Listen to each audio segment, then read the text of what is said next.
Rios, margens e trajetórias. Estudantes ribeirinhas na universidade.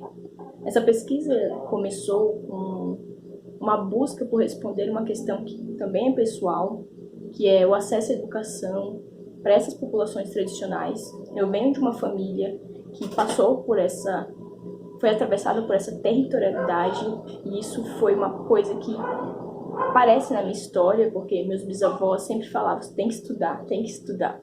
E essa questão da importância do estudo na minha família é muito presente, mesmo que poucas pessoas tenham chegado no mestrado, tenham chegado na graduação, que isso é uma realidade que está mudando.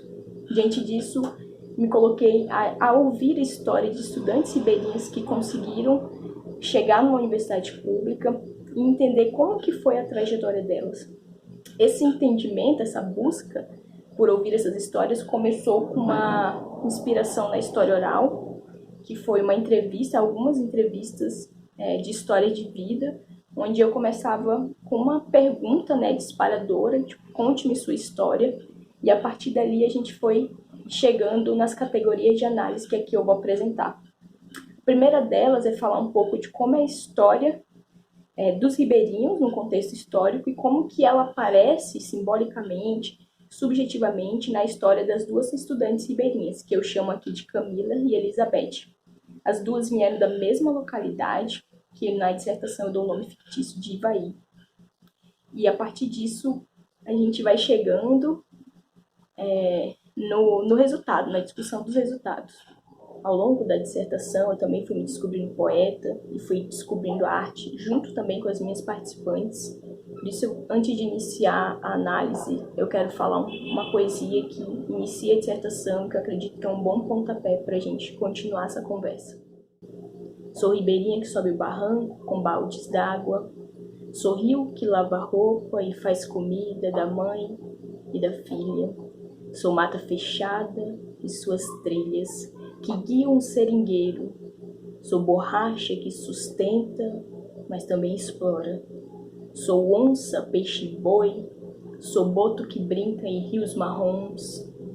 É cor da terra que sou feita e desfeita. É água do rio Madeira que sustenta o movimento. Sou chuva que molha a plantação de melancia e mandioca. Vai ter festejo. E o eu se junta com o tu, formando nós, caboclo, ribeirinho, beiradeiro, tantas crias da Amazônia. Somos um, floresta, rio, bicho, gente. Lutamos para existir, existir do jeito certo, com peixe, farinha e rede para dormir. Não pode faltar açaí, com açúcar e farinha d'água e de tapioca. Sou água e rocha. As populações ribeirinhas, as populações tradicionais, especificamente as ribeirinhas, elas se constituíram em povos e comunidades que vivem, existem e têm uma cultura e organização feita por estarem na beira dos rios amazônicos, em contato com a floresta. Então são povos que ao longo de gerações foram passando formas de viver, de se relacionar com a natureza. Só que o início desses grupos aconteceu por conta da exploração da Amazônia, dos ciclos econômicos. Desde a década de 70, a Amazônia, no período militar, foi vista como uma terra sem dono e foi se entendido nas políticas da época que precisava ser ocupada. Então houve um ciclo muito grande de migração para cá, a partir de nordestino. Também houve uma exploração do trabalho indígena. Essa mistura de povos originou as comunidades nas beiras dos rios, porque era necessário para o transporte dos materiais, principalmente do látex, da borracha. E assim, ao longo das gerações, foram se formando comunidades que hoje são cidades, algumas maiores, outras menores, mas que têm características parecidas. Primeiro, por estarem nas beiras dos rios, por terem algumas plantações que são bastante comuns nessas regiões, por exemplo, melancia, mandioca, que também tem uma forte base de cultura indígena, por mais que seja bastante negada ainda, a base da cultura ribeirinha é uma cultura indígena, é uma cultura que precisa e tem a sua subsistência na relação com a natureza. Entendo que dentro desse contexto histórico também tem um contexto individual, né? Essa relação dialética entre a história e a subjetividade singular. Nas falas de Camila Elizabeth aparece muito bem isso. Temos um contexto histórico grande, cultural, sobre o que é ser ribeirinho, mas estamos falando de duas estudantes ribeirinhas, jovens que saíram de suas comunidades para vir estudar numa cidade grande, né, considerada uma coisa mais urbana.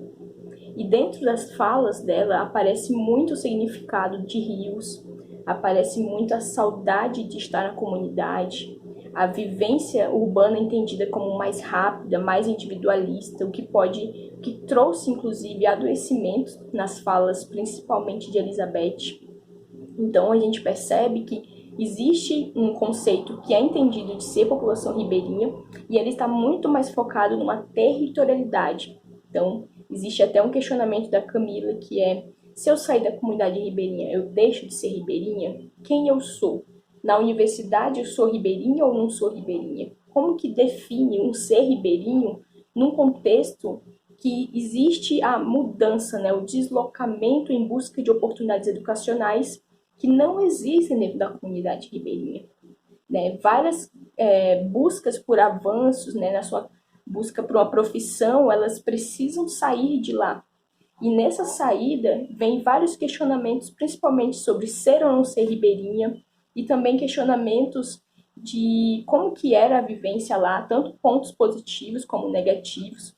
A gente vê isso bastante na fala de Elizabeth, que consegue falar da saudade da comunidade, da sua relação com a natureza, da calmaria dos rios, mas também fala de uma comunidade que controla muito a vivência, principalmente por ela ser mulher, então controla muito os comportamentos, enquanto que na universidade ela fala que tem muito mais liberdade, por estar na cidade é mais livre, mas também é uma cidade solitária, onde ela relata vários momentos em que ela se sente sozinha, porque não tem mais aquela comunidade que a protege, né? Que por mais que tenha o controle, também tem uma proteção, tem um cuidado. Então, quando a gente pensa no contexto histórico e pensa no como ele atravessa a vida das duas estudantes, a gente percebe singularidades e questões que são também da mudança geracional, que hoje é muito mais comum as pessoas da comunidade saírem em busca de emprego, em busca de educação, em busca de construir novas coisas que dentro da comunidade seria muito difícil de conseguir. Então é uma nova geração, uma nova forma de ser ribeirinhas.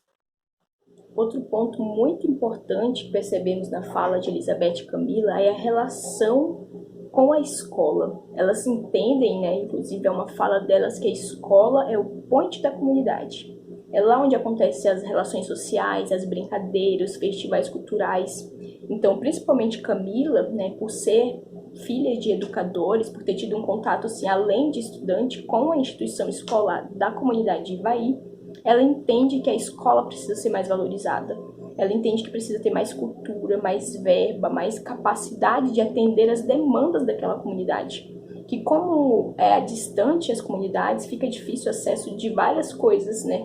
Principalmente de cultura, de festivais, de eventos, fica difícil chegar naquela comunidade. Então a escola tem um papel muito mais importante. Ela tem que dar conta de várias demandas e necessidades daquelas pessoas. Uma demanda que é uma escolarização que faça sentido para aquela comunidade, que atenda às especificidades daquela comunidade, e que são várias. Por exemplo, o trajeto é feito por barco, e teve situações, né, tipo, relatadas de outras comunidades, não apenas de Ivaí, onde houve negligência no transporte escolar, que é feito por barco.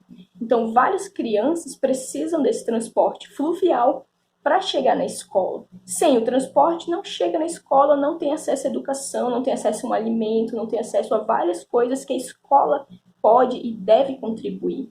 Então, a escola ela tem que ser vista como um papel muito importante. E quanto mais ela estiver conectada e atendendo às demandas, né, numa participação mesmo social com a comunidade, melhor vai ser para todo mundo. Tanto para a escola, que vai ser mais valorizada, como para as pessoas da comunidade. Outra coisa também que ficou evidente na fala delas é que a escola ela tem um papel essencial na transição do terceiro ano do ensino médio lá para a entrada na universidade pública. Porque ela vai ajudar os alunos a fazerem a inscrição no Enem, que muitas vezes não tem acesso à internet, não sabe mexer no computador, por não ter mesmo acesso a essas tecnologias, né? Vivemos num mundo globalizado, com muito avanço tecnológico, mas que ainda não chegou em todos os lugares, né? E da forma que garanta o acesso à informação para todos.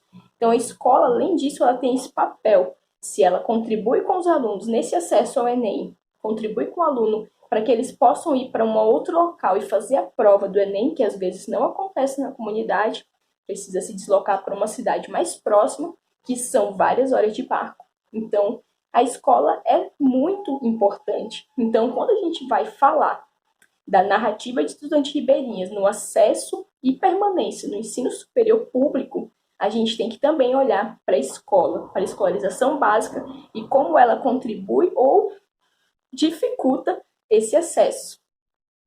Vimos até aqui como que é o antes de chegar na universidade e como tem vários elementos, principalmente na escolarização básica, que nos ajudam a entender como que essas pessoas chegam na universidade, como que é o processo.